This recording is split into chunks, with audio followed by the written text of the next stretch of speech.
Listen. What do you hear? It's the city. Sounds of complex motion. Vibrations, piercing, annoying and distressing. A peaceful nap in New York City or Chicago is sometimes never experienced for the constant banging on the street below or the clanging of jackhammers pounding away at the once solid concrete. Sounds and images together soften the scene, but take out the pictures and the meaning of what you hear is different, disturbing, anxious. You await the return of the images to come back to your comfort zone. Why do sounds make us feel this way? Does our subconscious take note of what's wrong with what we hear? What's the motive behind these compound noises? Progress. It's how we get where we are today. Without it, life would not be easy. But does progress actually make it easy for us? Perhaps it's easy in the manner of daily routines and completing tasks such as calculating, flying, driving, and producing. Without progress, we would probably never prosper. Technology would suffer. Life would be complicated. Is this true? Would life actually be complicated without advancement? Or is it more true that with continued development toward the future, we're making daily tasks more complicated? Development, advancement, growth, and progress. These terms are commonplace in our world today. To move forward for the purpose of progress, we believe that these are vital. But the change we have implemented is a change that is detrimental to our existence and that of nature. On the nearby horizon lies the fact that what we do for purpose of progress shifts the balance toward benefiting us and leaving nature to figure out how to adapt to our needs. If human influence on the natural environment continues, our children will have no other reason but to rename the era the Anthropocene. Although we don't actually see them saying it, their words are a harsh and disturbing sound that reverberates within our minds.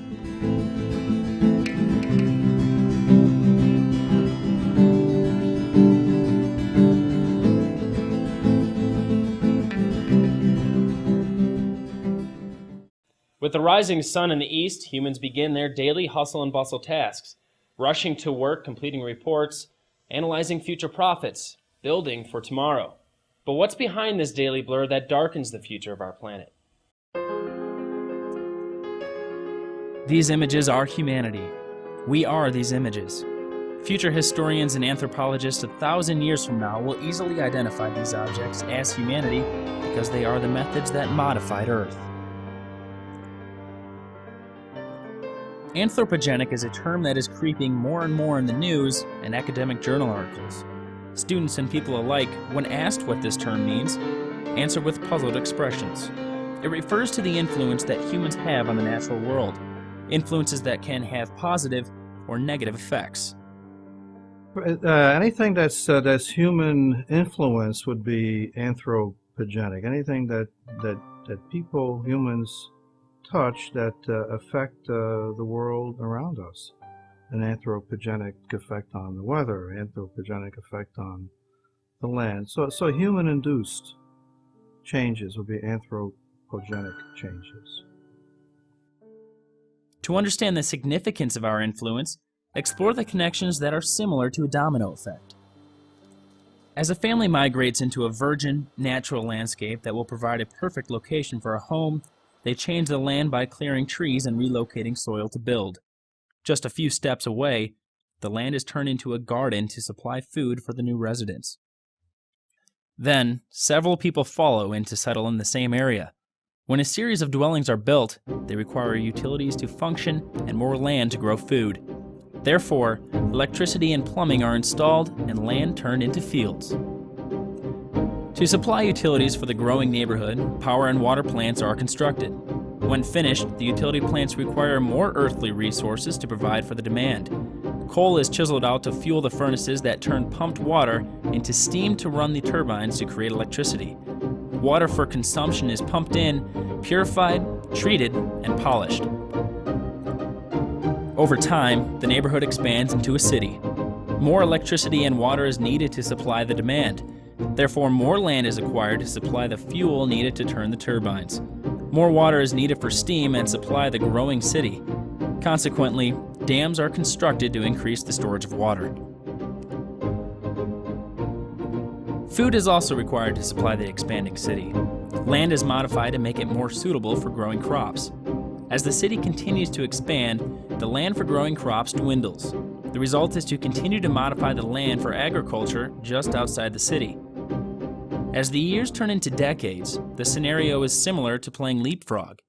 Cities take the land to provide for the population, and farmers go beyond the city to provide the population food. Eventually, more power and water plants grow in numbers to support the developing city.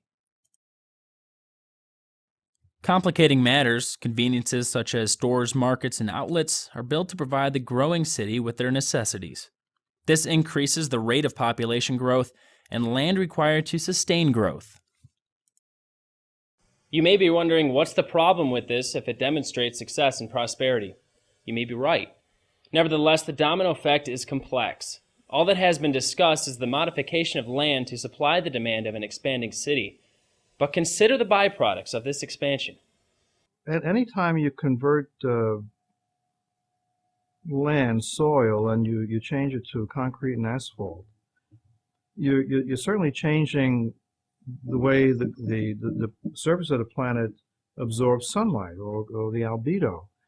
When we begin to alter the amount of sunlight that's absorbed by the continents, and we do it with the oceans, but not as easily seen as on the continent. So if we expand into farmland, we're changing not only the albedo but evapotranspiration.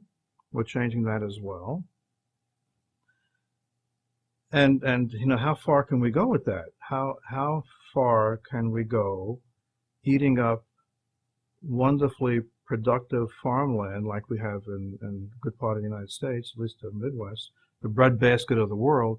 How far can we go and eating up acreage that we grow food with?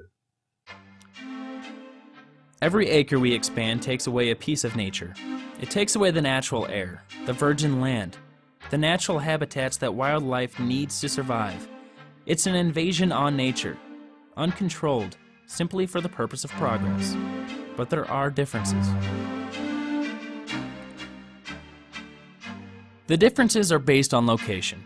Cities established hundreds of years ago tend not to expand outwardly due to their historical expansion into other cities or the limits forced by the landscape. Therefore, the continued expansion of these established cities is upward. Towering skyscrapers provide housing for residents and offices for businesses.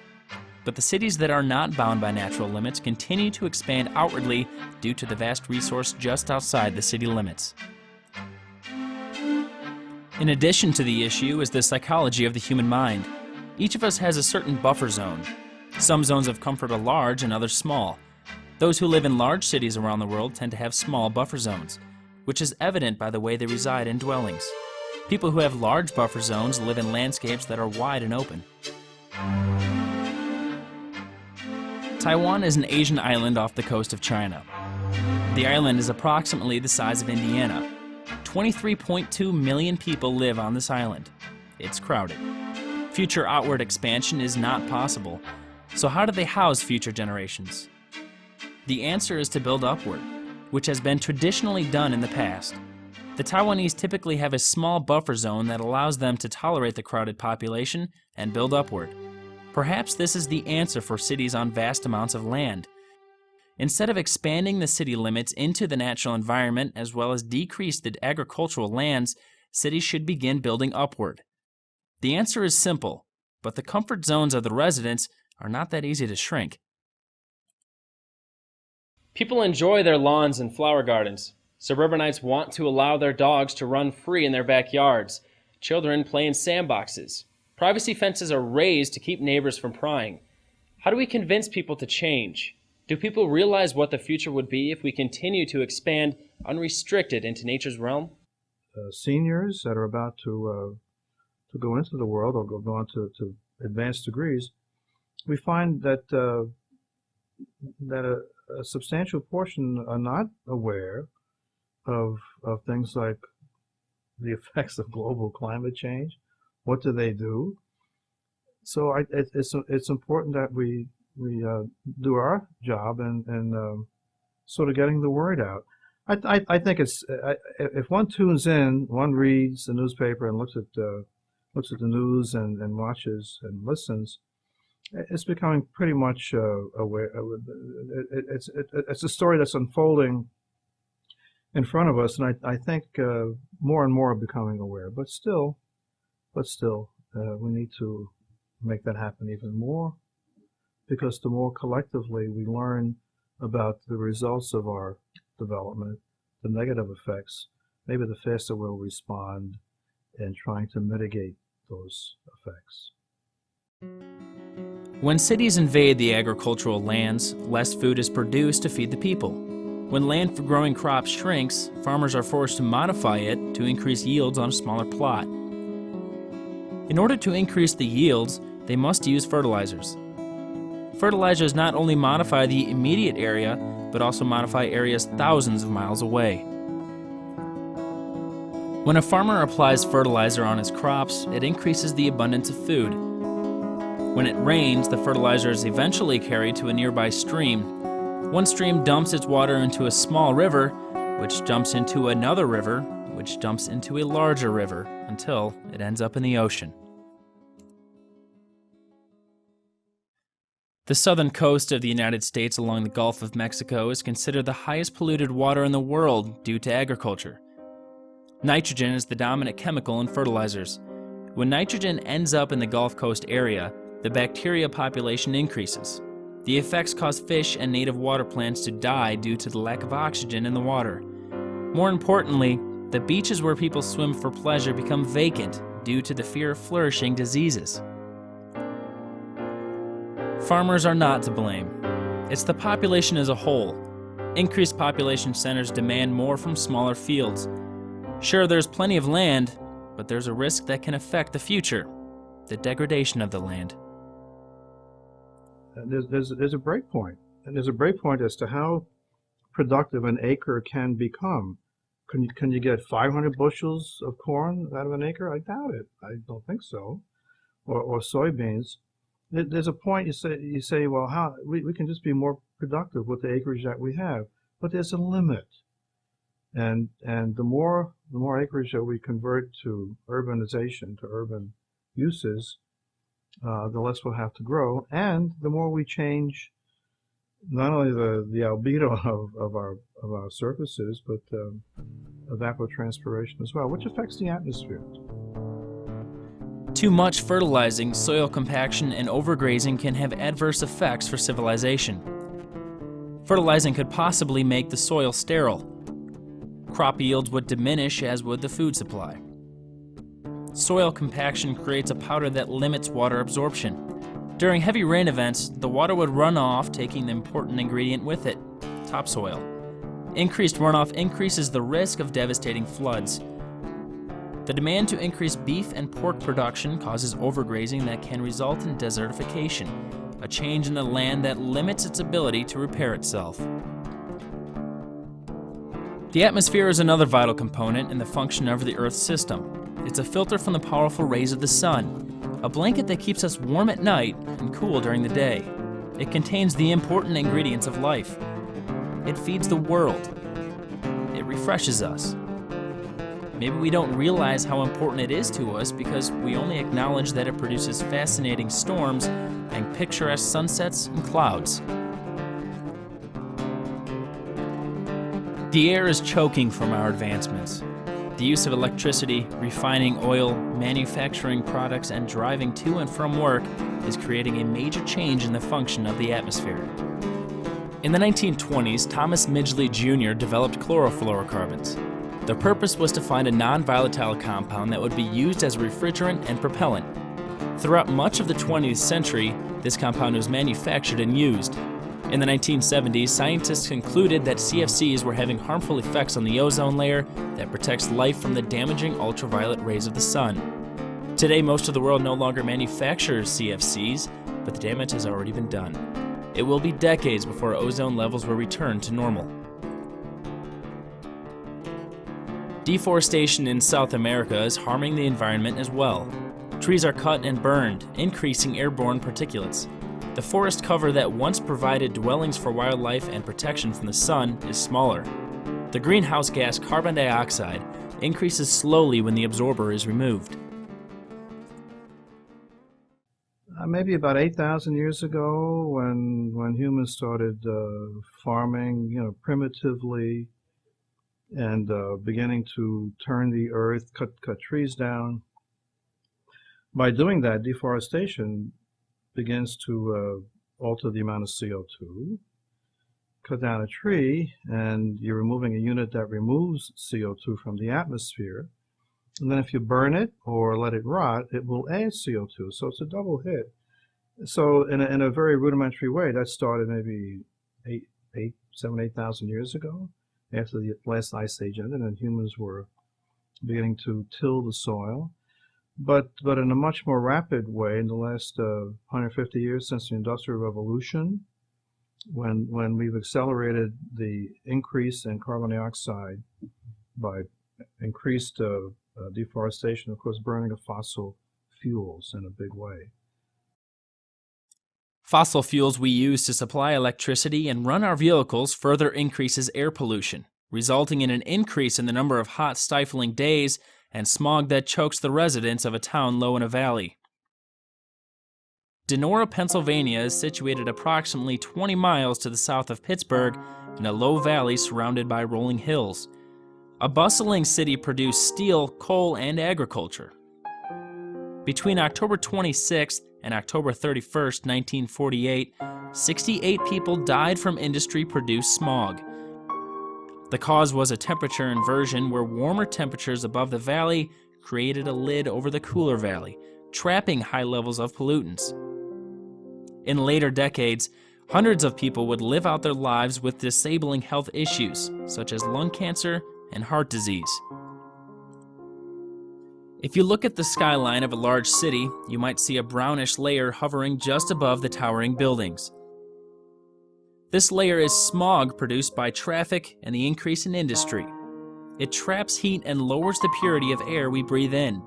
It's a disgusting sight created by our need to progress. What will the future hold if we don't acknowledge our mistakes and make the effort to change our ways? What will it take? A disaster? The death of a loved one who suffered from the harmful effects of smog? What will your grandchildren say to their children when food costs 5 times what it does today because we expanded beyond the limits? How will they cope? If you're thinking, what can I do? Well, the answer is simple. I would point to this wonderful country of ours and the fact that we have the right to vote. One person, one vote. When you're of age, you can vote.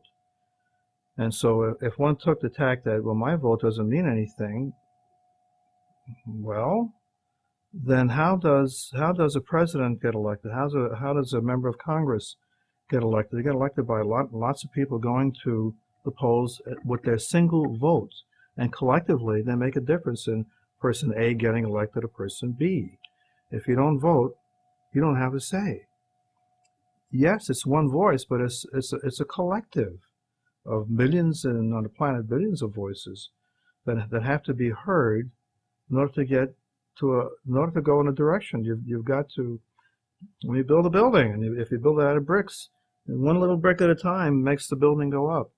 So it's one effort at a time, one individual at a time that makes changes occur, positively or negatively.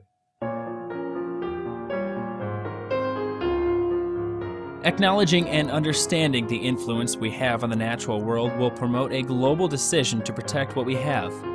Plundering our natural resources will only return to force us to find more complicated methods of patching up what we did. Are we willing to accept those consequences and restrictions? The overusage of our resources will eventually cause us to struggle unless we do something about it now. Well, first of all, they have to be aware. Every human has to be aware of his or her effect on the planet.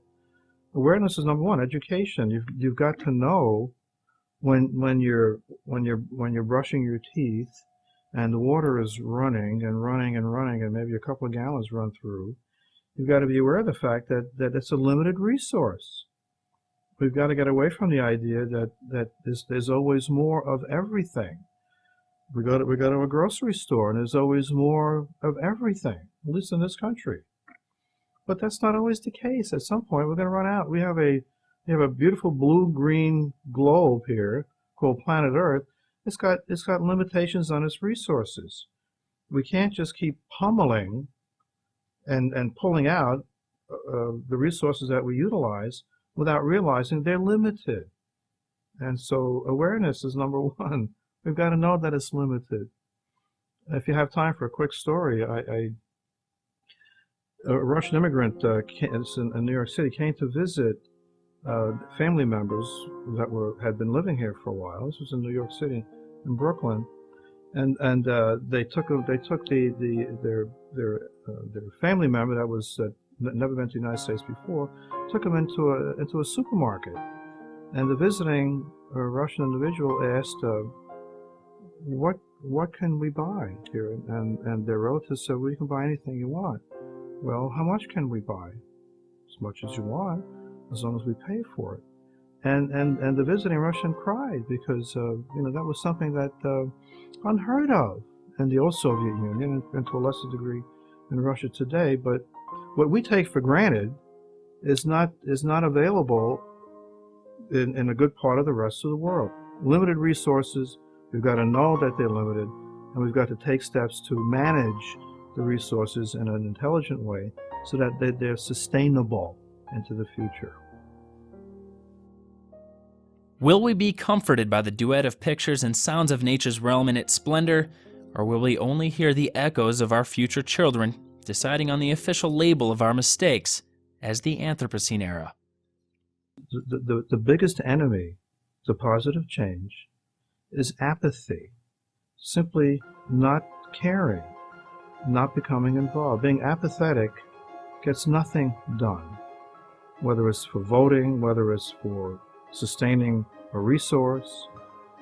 Apathy will get us absolutely nowhere towards being better managers of our planet. And so we must not be apathetic. We must get involved individually, collectively, if we want to make this planet continue to be the beautiful place that it is. That's it.